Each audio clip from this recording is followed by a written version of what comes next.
Estimados estudiantes, en esta clase les voy a tratar de explicar en términos intuitivos inicialmente el concepto de límite y su relación con el concepto de continuidad de una función en un punto.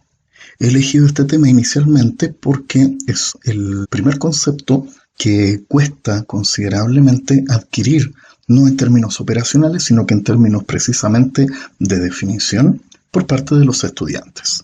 Entonces les voy a mostrar de manera sencilla y siempre partiendo de una base puramente intuitiva cómo es que nace la necesidad de crear el concepto de límite para estudiar el concepto de continuidad. Pues bien, lo primero que vamos a necesitar para entender este concepto es un ejemplo sencillo. Partamos de la función que usted está viendo en pantalla y la vamos a comparar con la función que usted ve acá. En este caso, vemos dos fórmulas que son esencialmente muy parecidas.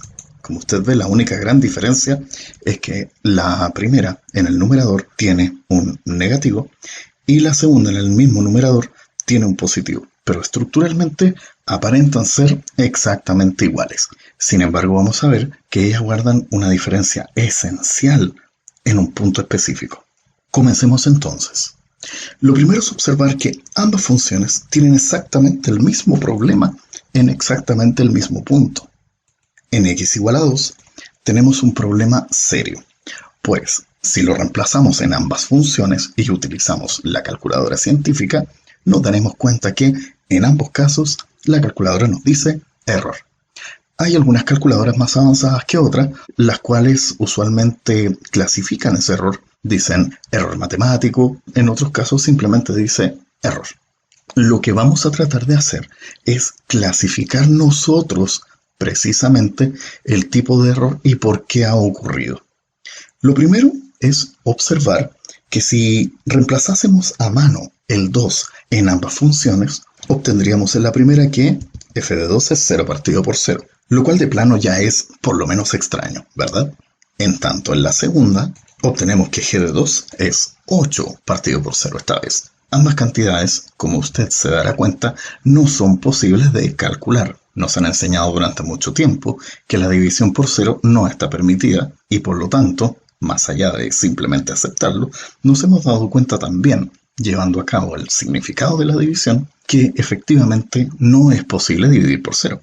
Esto nos indica que en x igual a 2 ambas funciones tienen un problema de información.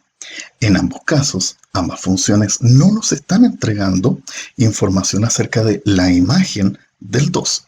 Entonces podríamos creer erróneamente que en ambos casos esa información perdida está efectivamente perdida y que no es posible de recuperar por ningún medio. Lo que haremos a continuación entonces es tratar de estudiar ¿cómo es esa pérdida de información?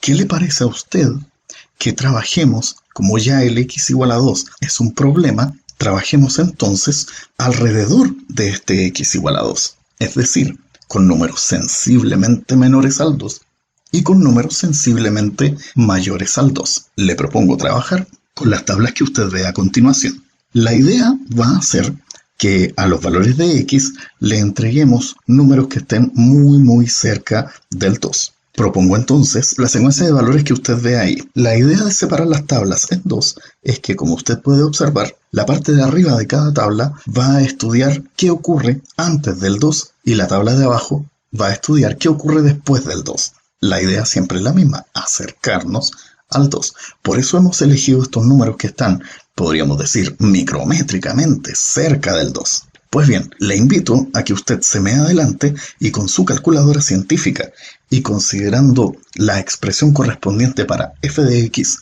y para g de x, complete las tablas que he propuesto.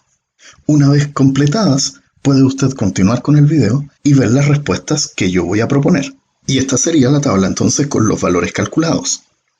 Analicemos un poco lo que nos indica.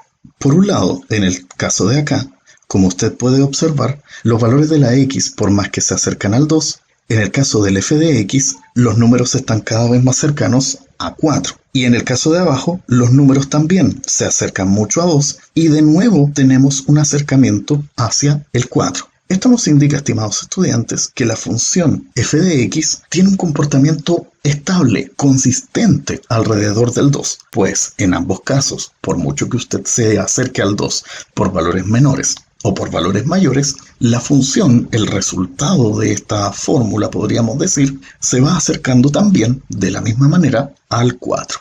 Hay un punto al cual se va acercando y el acercamiento, como usted puede observar, es cada vez mayor. Mientras más me acerco al 2, más la función f de x se acerca al 4. Algo distinto ocurre con la g de x, pues en el caso de acercarme al 2 por valores menores a él, notamos que la función toma un valor cada vez más grande, pero negativo, es decir, cada vez más pequeño. Y en el caso de acercarme al 2 por valores mayores, observamos que la función de nuevo toma números cada vez más grandes, pero esta vez positivos. Visto gráficamente, la situación sería como sigue.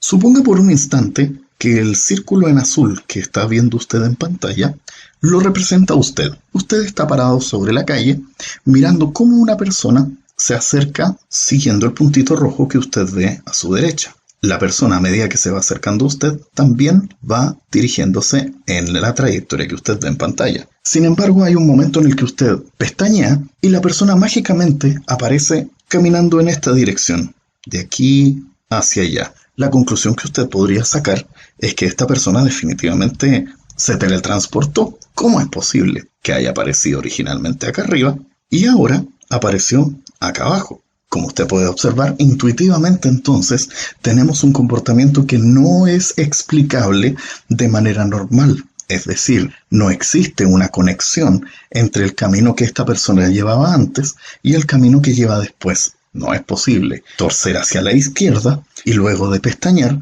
veo que la persona aparece desde mi derecha. Algo parecido le ha ocurrido a la función g. Como usted puede observar entonces, los comportamientos de ambas funciones, por mucho que den error en el x igual a 2, son completamente distintos. La función f de x tiene un comportamiento estable. Ella, por mucho que usted se acerque al 2 por valores menores o por valores mayores, siempre la función tiende a acercarse hacia el 4. En cambio, la función g no. La función g, por mucho que usted se acerque al x igual a 2 por valores menores, la función tiende a ser menos infinito. Y en el caso de acercarse al 2 por valores mayores, la función tiende a ser más infinito. Lo cual nos indica entonces la necesidad de poder clasificar ambos comportamientos de una manera específica. Y es ahí donde aparece el concepto de continuidad.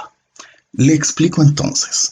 Lo que ha ocurrido en ambos casos es que la pérdida de información de las funciones es a lo que nosotros llamaremos una discontinuidad. Y eso será para nosotros intuitivamente este concepto. La discontinuidad es una pérdida de información, repito, en una función en un punto.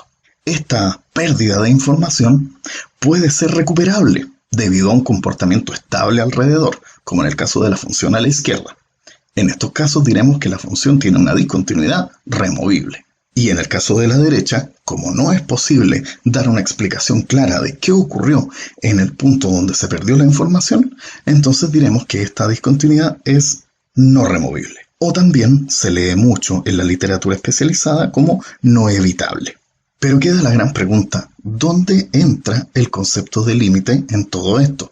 Pues bien, ¿se dio cuenta usted de que en el caso de la función de la izquierda, en el caso de la f de x, si bien es cierto había una pérdida de información, pero cuando yo me acerco a ese punto por valores menores y por valores mayores, existe una tendencia consistente hacia exactamente el mismo punto? Pues bien, a ese fenómeno le llamaremos límite de una función. Entonces, en palabras bonitas, se escribe así, lo cual nos cuenta toda una historia relativa a la función f de x.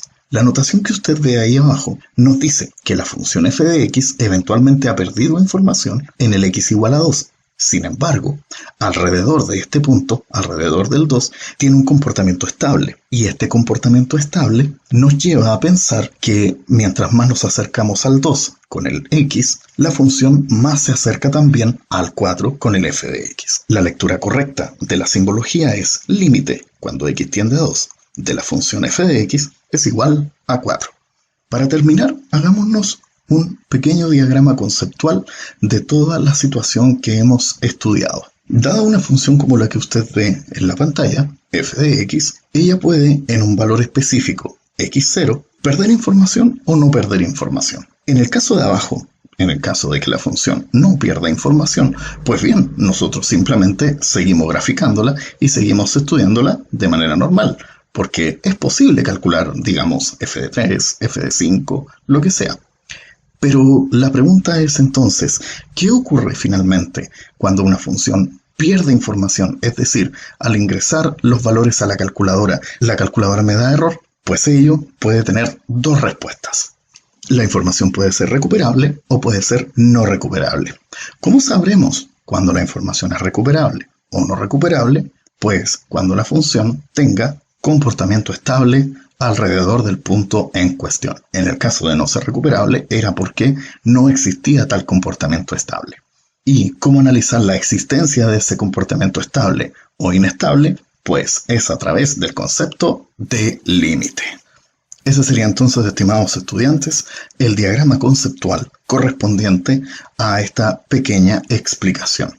Se nos quedan varias preguntas en el tintero, que evidentemente serán motivo para un siguiente video. Como por ejemplo, pregunta número 1. ¿Cómo saber si la información que perdió mi función es recuperable o no recuperable? ¿Solamente mirando la fórmula? ¿Habrá alguna manera de hacerlo sin necesidad de tener que estar calculando término a término acercamientos progresivos hacia el punto? Y segunda pregunta, ¿cómo hacerlo precisamente para determinar dicha información recuperable? Es decir, ¿se podrá, solo mirando la fórmula y haciendo alguna transformación algebraica, saber cuál es la información perdida en caso de poder recuperarla? Pues bien, todo eso entonces, estimados estudiantes, motivo para un siguiente video. Por ahora, los dejo con el concepto lo más aclarado posible. Hasta la próxima.